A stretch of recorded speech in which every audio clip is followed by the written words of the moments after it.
Someone asked in the comments, why does God talk to you? I am an avatar of God, the Arcturians, Muhammad and Aisha, Krishna and Radha, and Matthew and Joan of Arc. Aliens try communicating. Humans are too dumb to notice. Support the making of a movie about Prophet Muhammad and Aisha. Hi, I received a comment under this video of mine titled Krishna and Matthew, Muhammad, Trump, Sadhguru, I will not be silenced or killed or sacrificed like Jesus or Yeshua. And the comment here says, let me read it. It's from Detroit Rock City, and it says that the book of Barnabas states that Jesus was not sacrificed. He was taken up into the second heaven, and that it was Judas who was sacrificed, made to look like him in some way. I read this myself. I'm not trying to detract from your information, just adding to it. I do always try to keep an open mind. I think in the end, he told the woman who saw him, go tell them you didn't. Okay, well, this is my reply and response to this. After I read this comment, I started asking my spirit guides if this was true or not.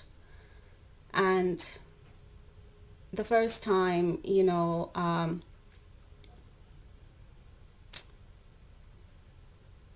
I was just kind of sitting around and asking, and what popped up in my head telepathically was not true. That's the first time that I got that guidance, I would say, from my spirit guides. And then I sat in meditation for a bit. And while I was meditating, I received a few quick messages. And before I go into those messages, and this is not going to be a long video. Those were not long messages. But before I, go into the messages I received while I was in meditation, or while I was sitting in meditation, after I received my messages and that guidance in meditation, then I was like, okay, let me go and have a quick look at that book of Barnabas. Let me see if, I can pick up on something that would kind of, let me know what I'm dealing with here. And so I did. I found an audiobook on YouTube. I kind of prefer to listen to books in audio because I'm not a big book reader. I know I've been reading a couple of books, and that's mainly because I've been guided by my spirit guides to do that because Sadhguru's Karma book was actually because of the times we've been going through and are still in, and because it's very karmic times, because it's the end times, and because it's Judgment Day times, and so it's very karmic times. So it was Sadhguru's book is extremely relevant to these times that we've been in and we are still in. And then the Indigo Adults book, again, I was being guided by my spirit guides to read that, and the information given in that book regarding indigos and indigo adults as well.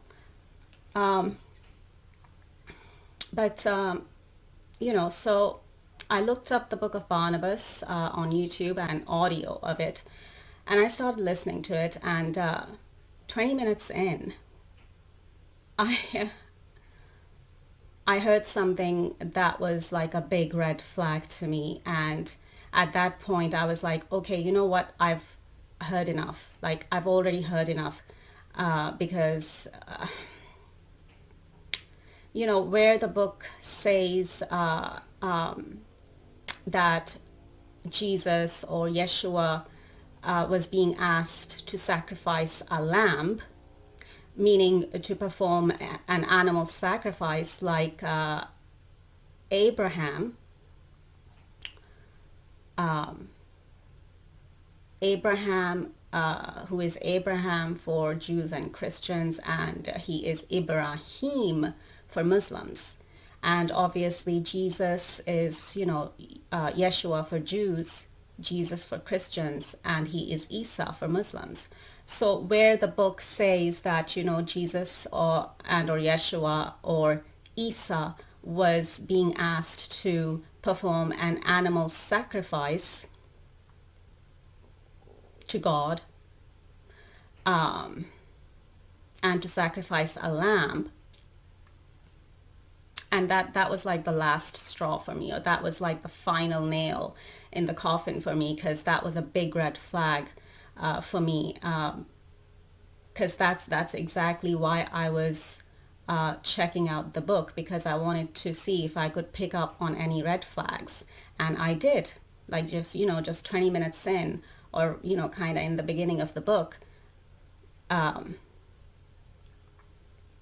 it says that Jesus was being asked to sacrifice a lamb, was being asked to perform an animal sacrifice, just like Abraham did. And I was like, okay, that's it, because I've already picked up on what I needed to pick up. I've already picked up on a big red flag here, and it also confirmed my guidance that came from my meditation. And let me share the guidance that came through when I was sitting in meditation. What came through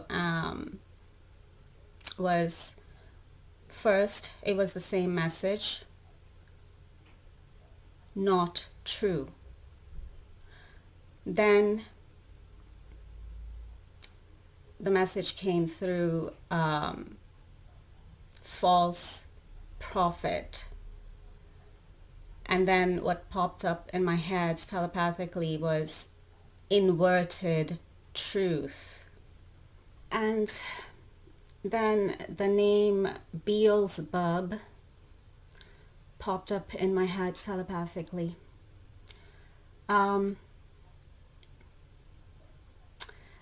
Let's see what inverted truth means here. Let me change the screen here quickly. I think I need this one. Right. What does inverted truth mean? It says inversion of truth definition. It says when there is an inversion of something or an inversion of truth, it is changed into its opposite. So that's what inverted truth means. So in the book of Barnabas, there's an inversion of truth. Like you said in your comment, if I can go back to that the book of Barnabas states that it was Judas who was sacrificed, made to look like Jesus in some way. So that's the inversion of truth. That's like, oh no, Jesus was not sacrificed. It was Judas who was sacrificed. You see, that's inverted truth. The truth has been inverted here. It's been made to look like it's the opposite that happened, that it was Judas who was sacrificed and not Jesus. So that's what inverted truth means, or inversion of truth means. And we the ones who are awakened, like myself, we know very well that that's exactly how the devil or Satan works, especially when it comes to the holy books or to the gospels. And because this is just the same thing that was happening in the days of the prophets, thousands of years ago as well, when you know that there are true prophets and then there are false prophets. Like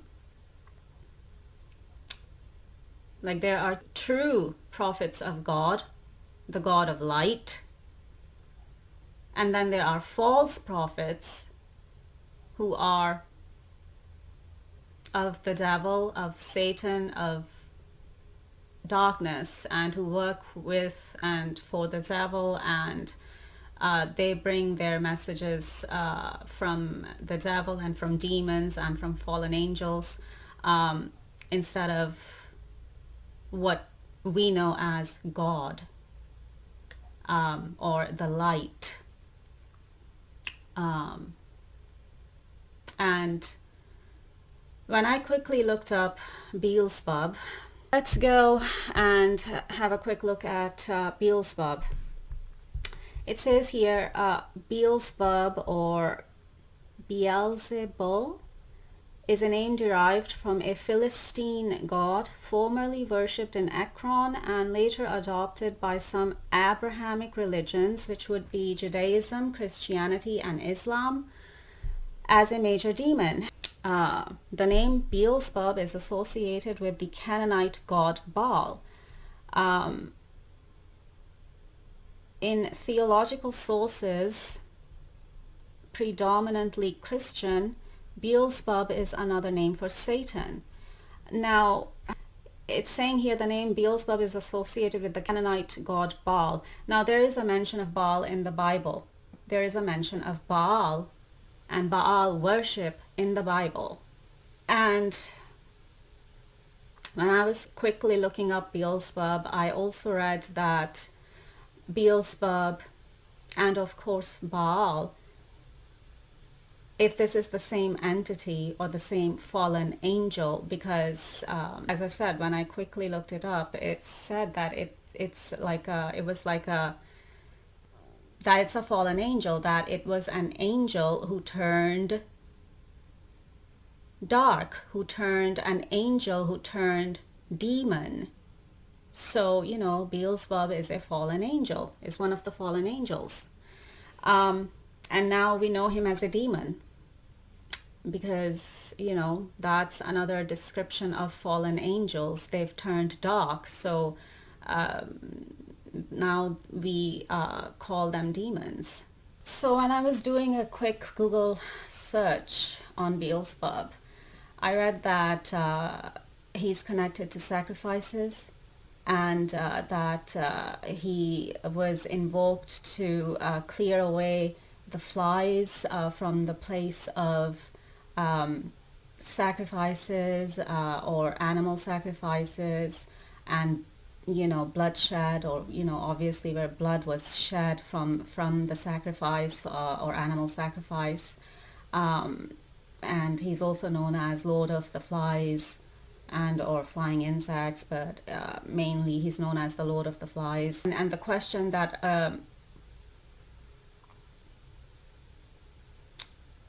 kind of, like I was thinking about is that, is he only connected to just being invoked to clear away the flies from the place of sacrifice and bloodshed, or is there more to it?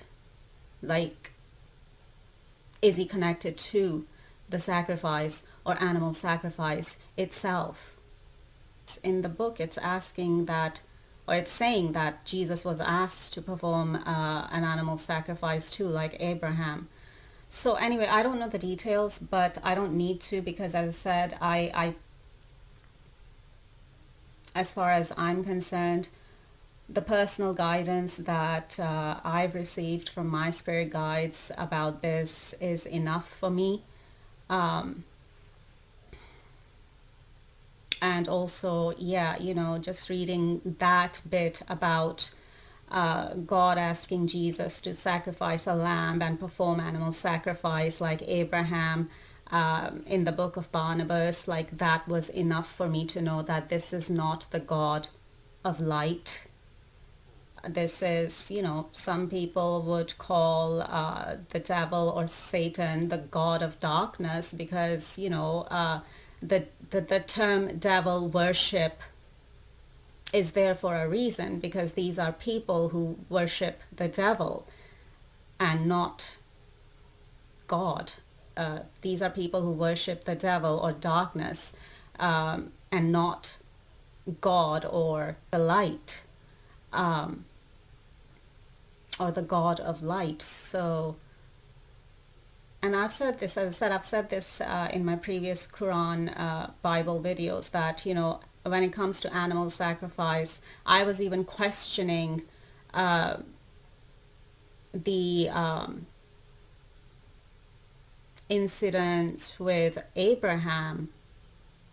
Like, I'm not even sure about if that happened, how it's described to happen, or if that happened at all. I'm still questioning the Abrahamic sacrifice, let alone now I am, reading in the book of Barnabas that, God asked Jesus to sacrifice a lamb or to perform animal sacrifice as well. And I'm gobsmacked. Like, no, this does not make sense to me, or this does not sit well with me. I don't feel that that's the truth. And that's how the devil tricks us, because the devil is an author of confusion.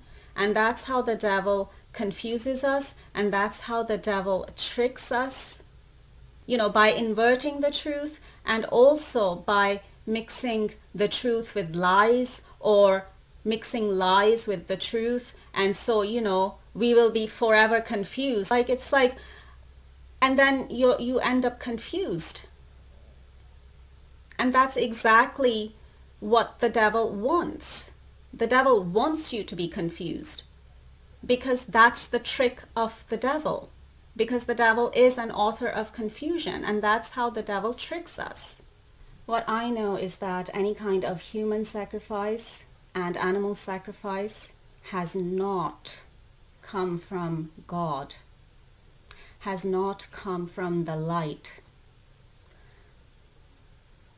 It has come from the devil. It has come from the dark side. So that's the message I received, that about the book of Barnabas and Barnabas himself, that it's not true, and that Barnabas is a false prophet who has inverted the truth about Jesus in the book of Barnabas. And Beelzebub and or Baal is relevant and is involved and is connected to sacrifices, whether that's human sacrifice and or animal sacrifice. And that's the guidance that I have received from my spirit guides and from Holy Spirit. And when it comes to the book of Barnabas and Barnabas himself, but this is exactly the message I shared in this video of mine titled here, if you can see it on the screen. It's titled 144,000 Church Priests Involved When Evil Can Seem Good and Good Can Seem Evil. How will you discern? And that's a very important message that I put in just the title of my video, in that previous video of mine, because that's how it is, and that's what it is. As I said, there are true prophets of God, and then there are false prophets of the devil. and darkness. Like there are true prophets of God and the light, and then there are false prophets of the devil and of the darkness and of the dark. So how will you discern? And that's the message here. I mean, you know, the priest being involved thing, that's obviously something that I'm sharing about my personal situation. But where I say, when evil can seem good and good can seem evil, how will you discern? I'm going to repeat myself, and I'm going to repeat this message. When evil can seem good, meaning the false prophets, and good can seem evil, meaning the true prophets of God. When evil can seem good, meaning the false prophets of the devil, and good can seem evil, meaning the true prophets of God, how will you discern? So when evil can seem good and good can seem evil, how will you discern?